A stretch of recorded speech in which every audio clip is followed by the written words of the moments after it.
Queen Elizabeth II's mother, who was officially known as the Queen Mother, passed away on March 30, 2002. A 2005 biography suggests that Tony Blair tried to muscle in on the mourning of the Queen Mother. Paul Scott, author of Tony and Cherie, A Special Relationship, claims if the Blairs' detractors needed evidence of what they saw as the couple muscling in on royal territory, it came with the death of the Queen Mother in March 2002.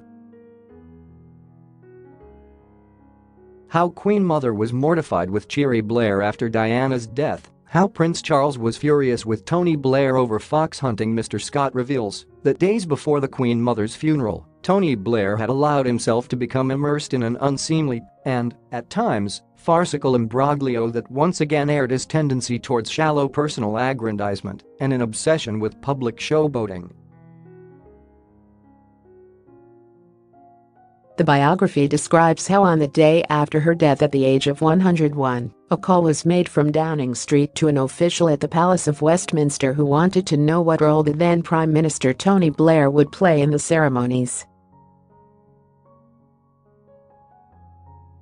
Mr. Scott suggests that Mr. Blair's officials seemed to be angling for their boss to perform a major role in the proceedings and even greeting the Queen at Westminster Hall, where the Queen Mother would lie in state, or even meet the coffin itself. Due to long-established plans for the funeral, the only role for Tony Blair was to lead the tributes in the House of Commons and then join other MPs for the arrival of the coffin. Mr. Scott wrote, Mr. Blair and his staff were in no mood for a brush-off. According to the biographer, Cherie Blair was anxious he should reprise his successful center-stage performance at Princess Diana's funeral and was adamant he should have a higher profile.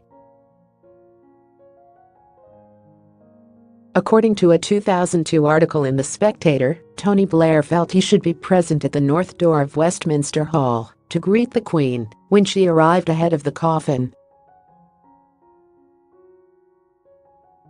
The author, Peter Oborne, wrote, the request was assessed, considered, mulled over, and then rejected. He concluded that Mr. Blair accepted all this with good grace and conducted himself well. On the announcement of the Queen Mother's death, Mr. Blair said the Queen Mother had been a symbol of Britain's decency and courage. He said the entire nation would join with the Queen and the royal family in mourning her death. He claimed, during her long and extraordinary life, her grace, her sense of duty and her remarkable zest for life made her loved and admired by people of all ages and backgrounds, revered within our borders and beyond. The Queen Mother's funeral took place on April 9, 2002.